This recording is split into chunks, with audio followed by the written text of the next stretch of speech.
my name is Angel Hoagland, and this presentation analyzes Mars Incorporated sustainability efforts, focusing mainly on materiality, stakeholder engagement, reporting frameworks, business strategy alignment, and messaging. Mars organizes its agenda around three pillars: healthy planet, thriving people, and nourishing well-being. The report presents climate and land issues very clearly. For example, Mars has achieved a 16.4% absolute emissions reduction since 2015, including a 1.9% reduction in 2024, while revenues still grew to about $55 billion. That shows a real initiative of growth from emissions.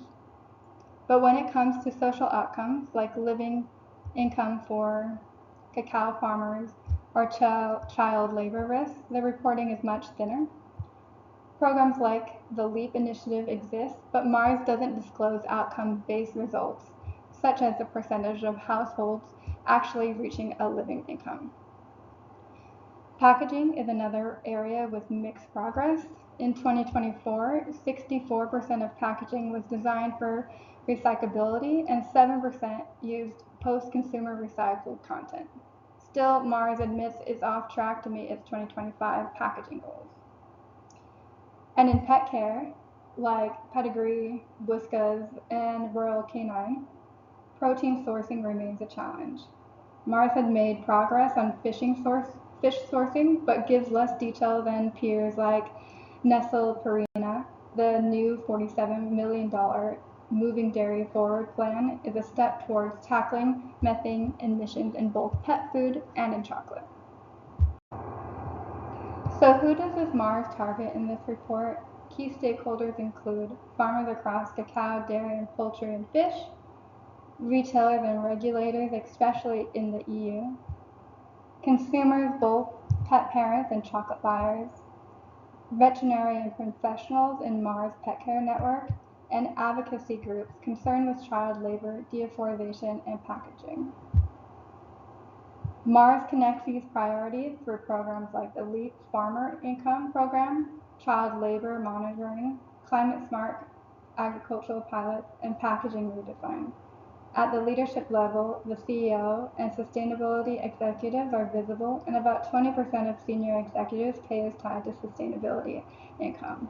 Still, some need remains underaddressed. For example, vet workforce burnout, diversity in pet care, and consumer demand for alternatives.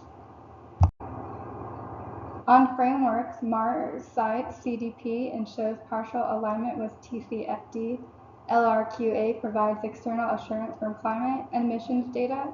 However, the company has not yet mapped to GRI, ISSB, or SASB, which makes it hard to compare Mars with peers. Overall, Mars leans on voluntary global standards while preparing for regional rules like the EU deforestation regulation. Sustainability is tightly linked to Mars business. Agriculture and packaging drives both the chocolate and pet care segments, so managing emissions and supply chain risk is essential for long-term continuity. The report does distinguish between achievements and challenges. It highlights progress on deforestation, free sourcing, and emission cuts, while admitting it will miss its 2025 water and packaging targets. Its long-term vision is net zero by 2050, with a 2030 goal to halve emissions.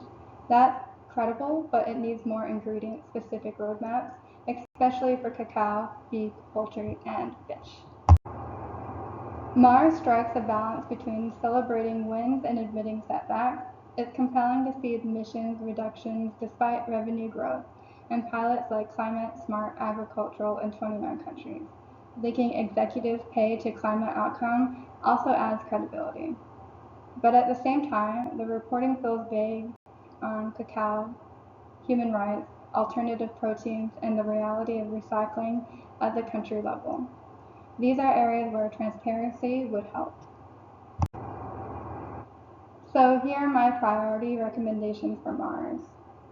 Publish a double materiality matrix and align reporting with GRI, ISSB, and SASB. Release crop-specific abatement costs, curves and set clear rules for carbon removal versus reductions. Maybe shift to outcome-based metrics in cacao, like the percentage of households at a living income, and report on vet workforce well-being in pet care. To be more upfront about missing the 2025 goals and publish a country-level roadmaps with extended producer responsibility alignment. Focus on the top 10 priority watersheds and publish measurable savings tied to crops. And broaden incentive pay so it's not only climate linked, but also tied to cacao outcomes, packaging progress, and workforce well-being. I think Mars has made real progress on climate, but it needs stronger social disclosure, clear packaging roadmaps, and broader governor incentives. By addressing these gaps, Mars can be better align its sustainability agenda with stakeholders' expectations and businesses. Thank you.